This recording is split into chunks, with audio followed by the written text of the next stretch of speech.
front. I'm going to join the draw sides to the draw front with half-blind dovetails. To make the dovetails, I'm going to use my dovetailing jig. I clamp the side piece in the jig. I've adjusted these fingers for the dovetail layout that I want. It can be any spacing that I want. I'm going to use my router, which is set up with a small collar and a dovetailing bit. The collar follows the fingers, the bit does the work.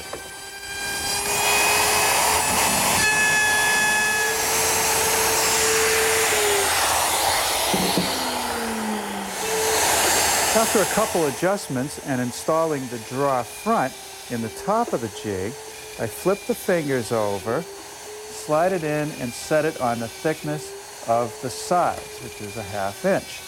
And then I route out the pins in the draw front. This jig sure makes it easy. Okay, that looks pretty good. Let's assemble one. Now these draws are going to take quite a beating, especially these big ones. I'm going to be loaded up with a lot of heavy stuff. I'm going to be opened and closed frequently, and that's why this dovetail joint is a perfect choice. There's a lot of glue surface area, but most importantly, the shape of the joint makes it impossible to pull the front off when the draw is opened.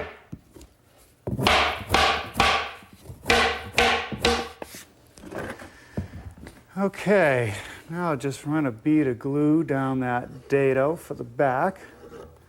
We'll slip that in and secure it with a few brads.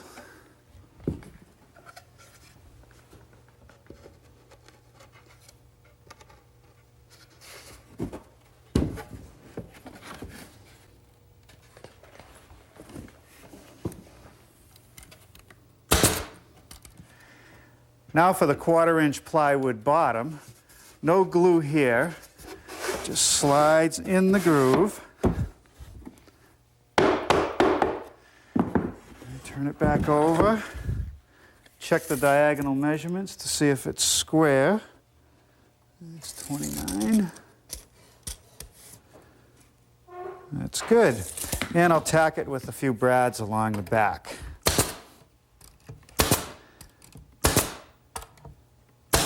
Okay, well, I think I'll stick around long enough tonight to finish assembling the rest of the drawers, because tomorrow we want to finish up this desk.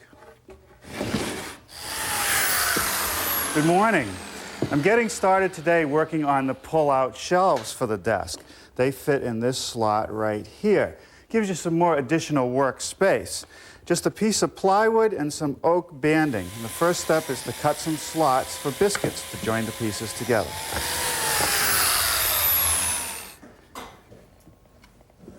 We noticed that on a lot of the antique originals, these pull-out shelves were made up of glued-up boards with breadboard edges, and they often would separate because of the expansion and contraction.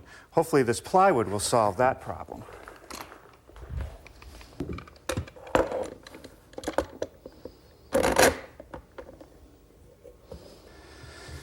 Now that I've got the side pieces clamped in place, I'm going to cut a biscuit slot that'll bridge that side piece, helping hold it all together when it's assembled.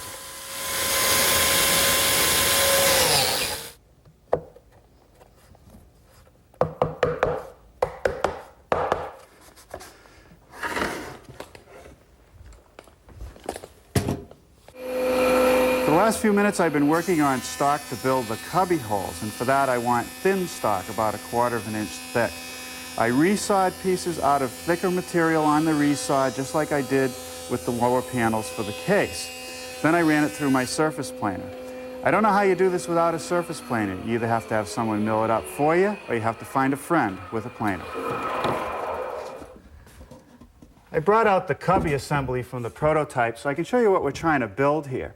You can't have a roll-top desk without this nest of cubby holes, or sometimes called pigeonholes. Now the pieces are connected with either dado joints or rabbet joints, and I'll make those cuts at the table saw with a stacked dado cutter.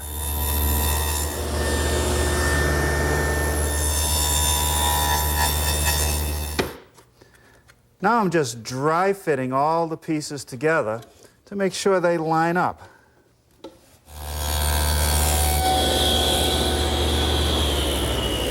Now I've gone just to my saw blade. I'm making very shallow cuts, about a 1/16 of an inch deep, and those will be for the vertical partitions, which are only an 1/8 of an inch wide.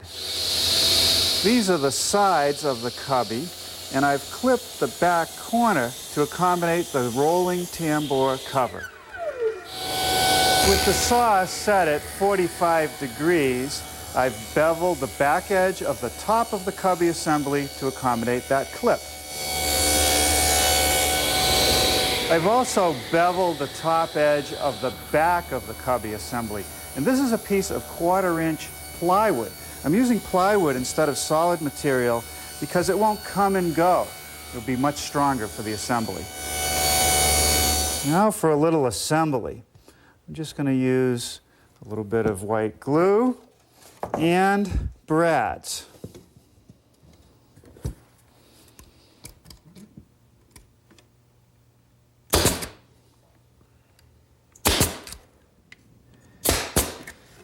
It would be a lot easier to build this assembly if these pieces were 3/8 of an inch or even thicker, but these thin lines make the piece much more elegant.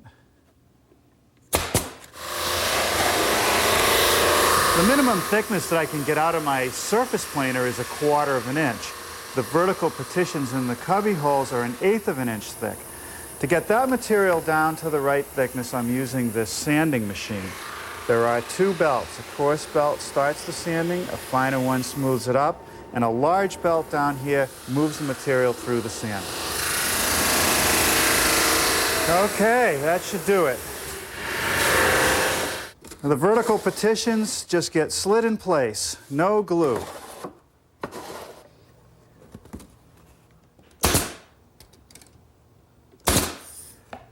This is an intermediate shelf that I'm just nailing to a couple of the verticals. Not much room for error here. All right, that takes care of that. Let's build a couple drawers. The little drawer couldn't be simpler. The grooves in the sides are just like the large drawers. It's joined to the drawer front with a simple rabbet joint. No need for a dovetail on a drawer this small.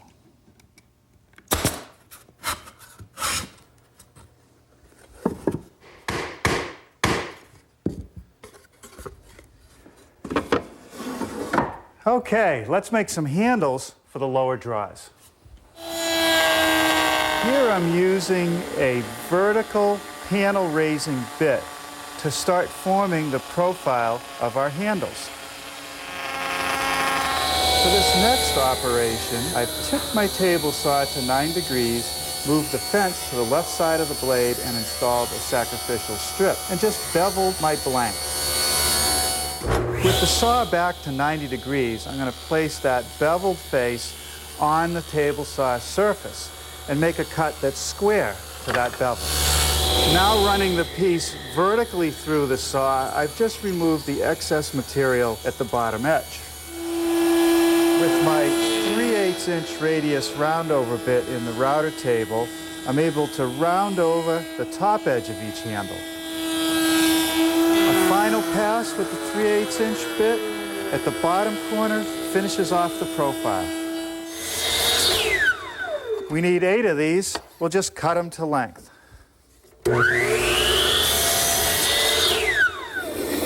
Here I've scribed the profile on the ends of each handle, and I'm just cutting it out. Now we'll just clean them up on my oscillating spindle sander. To make a finger hole in the bottom of the pull, I'm using my 1/2 inch radius coving bit. I've also installed this stop block because if I was to try to bring it into the bit, it wants to shoot back. That prevents that from happening. I run it into the bit and bring it up to this layout line, and it gives me just the right slot. To install the handles on the drawer fronts, I made this little template so that I don't have to measure for every single one. Once the template is set in place, I just apply a little bit of glue to the back of the handle, set it in place, and attach it with a couple 1-inch brads.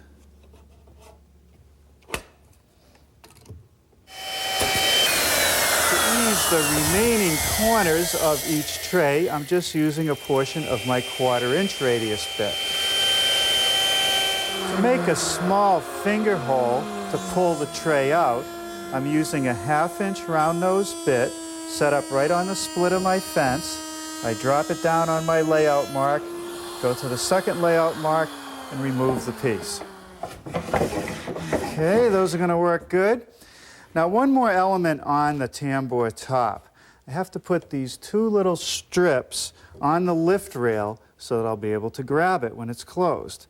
All I'm going to use there is some glue and some brads.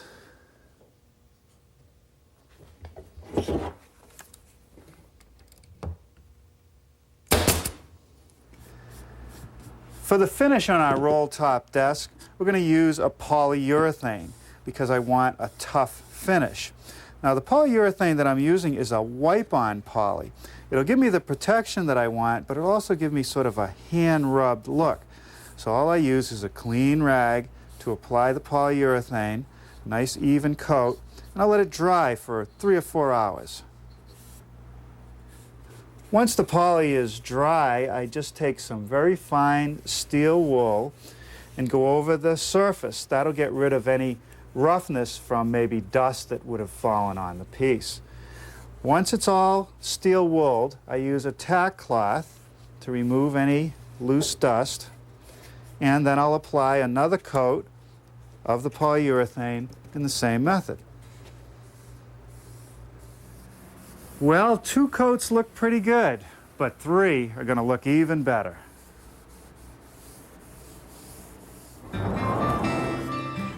Well, here it is with 3 coats of polyurethane. Now, undoubtedly, it'll get a little bit darker over the years, but this desk will be good for maybe 100 years of use. I now have a safe place to keep the important documents, and I can pigeonhole anything or anybody that happens to come by the shop.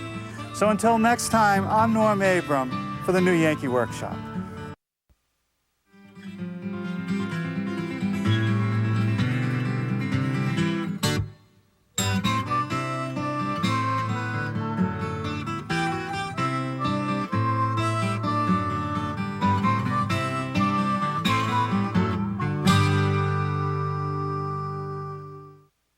To order a home video or a measured drawing of the project you've just seen, please call 866-545-9708. Additional information is available at newyankee.com.